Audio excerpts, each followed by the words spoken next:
wananjei takitito malana mali malo malwaya yantalo sila jamila tufen sila la male jamila jamila akamitambulare sila jamila tufen sila la male jamila jamila akamitambulare Nairobi mo Mombasa madamu mi oftuko wananjei. السلام عليكم ورحمة الله وبركاته يا شمال كيفوني جرتني ورمت على مطمتي إبساني قلني سير بهارة يا بشننا جايباتي كايرو كيسا فردان قرمامني داما قرماسسن أكاسي جرتني سنين جرى متكاشتي وانا جايبات بشنني كون سنين تنتولي جولي مالتاتي مالو جاتشو ترياني ماتا تونس ماتا نتيجي ماتاني سرب بشكري جمال أما رفوت تجرو يجولا I don't know كلبسان كيس إبسانيس وانجرو نفكاتي ندالا إن شاء الله يرو دي تزغفو سا أولو ijoollee obboleeyyuu fakkaatti fuula wal bira wanna jedhan meelaadha akka ajaa'ibaatitti suura isaanii yaa salaam rabbi umrii haa dheeressuu wajjin haa tursiisu bashannana keeriidha isaanii haa godhu waan hunda dandamatan inshaallah jecha namaa waa hunda namaa irra dandamatanii kun akkana uffata jecha jirani laakiin ammoo nama deebisuu irra akkana uffata jecha jedhanii isaan gara gubuu wayya namni waggaa jabaate beektaa namni nama ni dhiisa yoo ati jabaattee jedhuma nama saniif deebisuu baatte namni nama ni dhiisa jechuudha akkana kun wanni nufeenullee isaanuma uffata jedhanii gammadanii olii gammirqaanan tana feene gabbaanii deebii nama deebisuu irra maashaallah irraa jedheera hangama kiyyaanii hundi keessa irraa maashaallah jedhaan ijoollee hukumni wal fakkaattu rabbiin fuulee waliif fidee garagaraa rabbi umrii dheertuu fayyaa bareedduu jiraafaa kennu wallaahi ani eejjota akka isaan waliin isaan jaaladha akkana kaa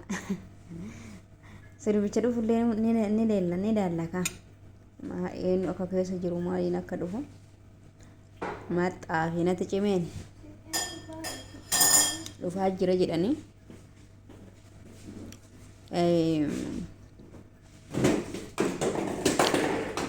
isaanii irra gadi dhimne laakiin ka shukrii irra gadhiisan na fakkaate achuma ka shukrii illee deemati ilaala wanna maquma isaatiin jira shukrii jamaaliin jira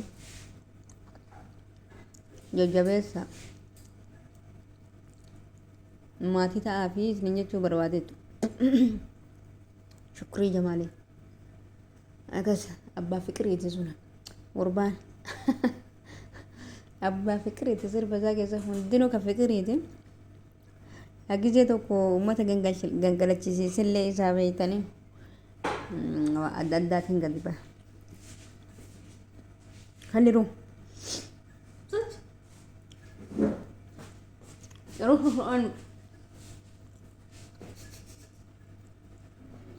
akkasi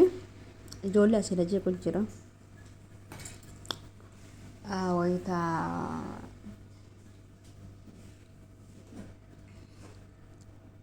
nashakal akkas inshallah wayita wanni kun hundi isin bira gaayanii argitanii kaa sirba horoo jaraaf ba'u oolu maxxaan kun natti cimee ilaalame jamiilaadhaan gadi ba'e maxxaan itti aanse natti cimeenis dhufe jedhaa jirani inshallah rabbi kiraa godhu walumaan dhageeffanna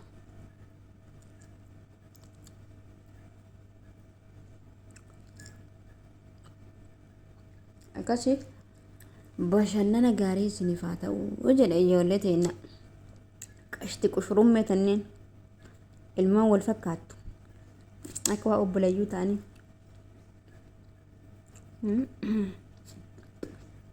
wama ilmi namaa isaan haasiduuf hin dadhabeen nama akkanaa kana yoo wal bira argan nama wal fakkaatu nama istaayilii isaanii illee takkaa tana irraa hin gammadanii jedhee biran an akka yaada kiyyaatitti ammaas irraa gammachuu itti qaba laakiin immoo namni biraa namni takka fa'a hatta suuruma jarri waa walla jennaan akkasiidha intala takka farabbisii haqa jechuun waa sun qaraa arrabuma namaatiif dhalatee maashaa allaa akkas taatee akkanuma jedhaa oolti subhaanallaa wallaahi sarrabbiin kiyya gaafa ilmi namaa silaa waan keerii dubbatu isii rabbi micciiree dhiise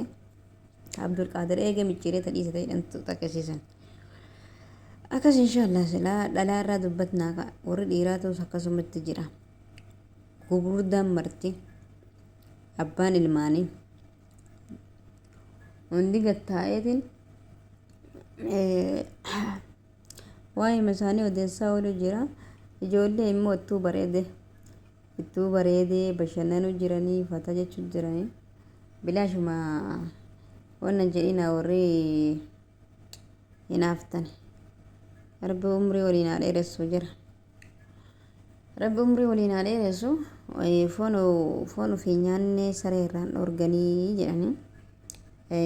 ofiin argatan rabbiin ka walii qoode jira keessan isintu ka waliitii jedhee jira lama walii qoode alaas isin umaa gochuun dandeessanii hanga dandeessanis yaaltanii adda baasuufis yaaltan hanga fuutanis gootan yoo rabbiin jiraatanii namaa umaa gochuun dandeettu amma inshaallah waa dandeessan ufin miidhinaa jechumaaf isinii hammeenya jara adoo yaaddan ufin miidhinaa maali jennaan namni hamtuu namaa yaadu ofii fiitii miidhama keessa isaatiisa miidhama haasidii yaadaa walakaa keessi isaa macureen isin gubataa garaachi keessa isin gubataa mataan keessa isin dhukkubaa wala waa'ee namaa hamtuu adoo yaaddan jechuudha kanaafu hammeenya isaanii yaaduu dhiistanii gara keeriitti jijjiiradhaaf ufuma ofii keessaniif jecha maaliif jarri jiraatu jiranii dantaa teessanis hin qabanii quba isinis hin qabanii isinis isin hordofanii isintu jara hordofa malee warri naaftan isin baanaa bira jarrifata jechuu jiranii waa'ee keessan quban qabanii jirtanii duutanii dhalattanii keessanis isin hin beekanii isin dubbata akkanan maraatanii garaachanan gubina maaliif jennaan sababni keessan hundi keessan oromoodha maal taatanii gaafa isinis waa taatan garaa nu nyaattanii haasidallee yoo taatan nama ofii kana gaafa waa ta'e namuu ni jaalataa beeytanii hin danda'ani hamtuusaa tanaafu nama hasaduu dhiisaati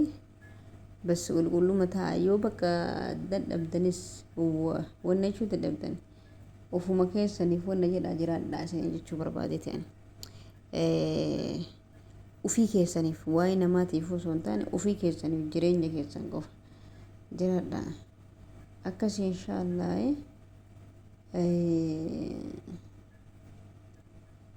rabbi keeraa godhu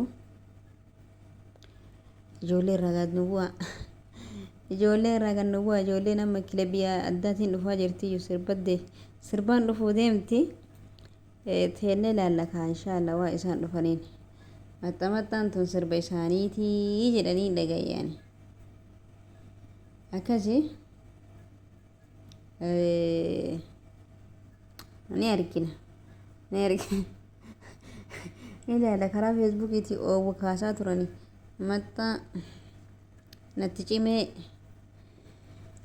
waan akkas ka jedhu arra immoo dhufaa jirra maxxaa soongii jedhamoo saawundii jedhamoo maali jedhamoo jedhanii jecha wayii fidanii yaa salaam rabbi keeriyaa godhu inshaallah nama laallakaa waltaanee waliin ta'ine akkasitti ilaallaa isinii jira nama ijoollee du'tan adu'aayii godhaafi